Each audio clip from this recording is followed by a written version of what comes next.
The first I heard about the party was from a stranger. A guy I barely knew from her office tagged her on social media. Confetti emojis, champagne glasses, a caption that read, "Congrats to the new hire." What a night! In the photo, my wife stood in the center of a living room I'd never seen, laughing, hair done the way she only did for special occasions. I wasn't in any of them. I stared at my phone, waiting for the feeling to pass, for the reasonable explanation to surface.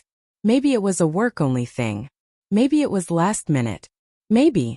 My phone buzzed. A text from her. "Running late. Don't wait up." That was the moment the air changed.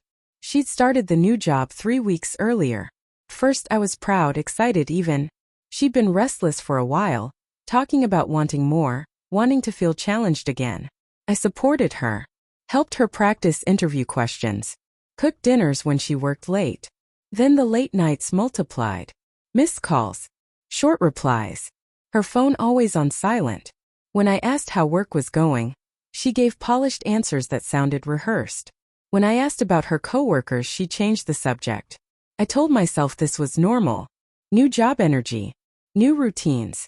But that night, sitting alone on the couch while her party played out on my screen, normal felt like a lie I'd been telling myself for weeks. She came home after midnight. Smelled like perfume that wasn't hers, something sharper, unfamiliar. She kicked off her shoes and smiled like everything was fine. "How was your night?" she asked. I held up my phone. "You tell me." Her smile faltered just for a second. "Oh, that, I repeated.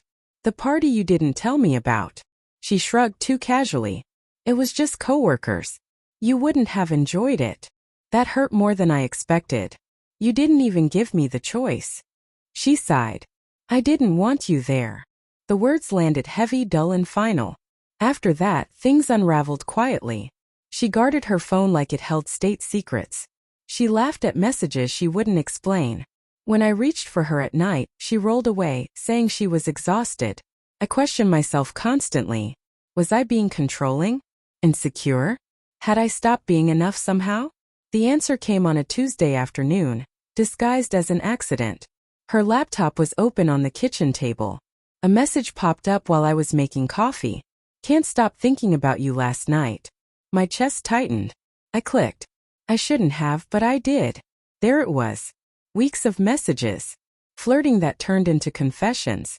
Confessions that turned into plans. The party wasn't just a celebration. It was an introduction. To him. To the version of her life where I didn't exist. When she came home, I didn't shout. I didn't throw things. I asked her to sit. "Why didn't you want me at the party?" I asked. She looked down. Because he was there. That was her reason. Simple. Devastating. She told me it started with conversations at work.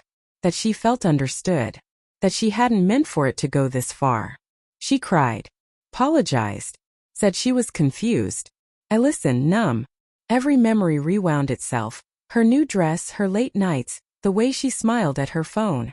All of it recontextualized, stripped of innocence. "I didn't plan to hurt you," she said. "But you planned a party without me," I replied. "You planned a life where I wasn't welcome." The days that followed were heavy with silence. We moved around each other like ghosts. I replayed our history in my head, searching for the moment things broke. Wondering if love could survive this kind of exclusion. In the end, it wasn't anger that decided it. It was dignity. I realized I didn't want to beg for a place in my own marriage. I didn't want to attend future parties wondering who else I wasn't invited to be. So I packed my things. She watched, tears falling, asking if we could fix it. Maybe we could have. But something fundamental had shifted. "I want to be with someone who wants me there," I said quietly. I left that night. The house felt lighter somehow, even as my heart felt unbearably heavy. She got her new job. She got her party. I got my self-respect back. And some nights that has to be enough.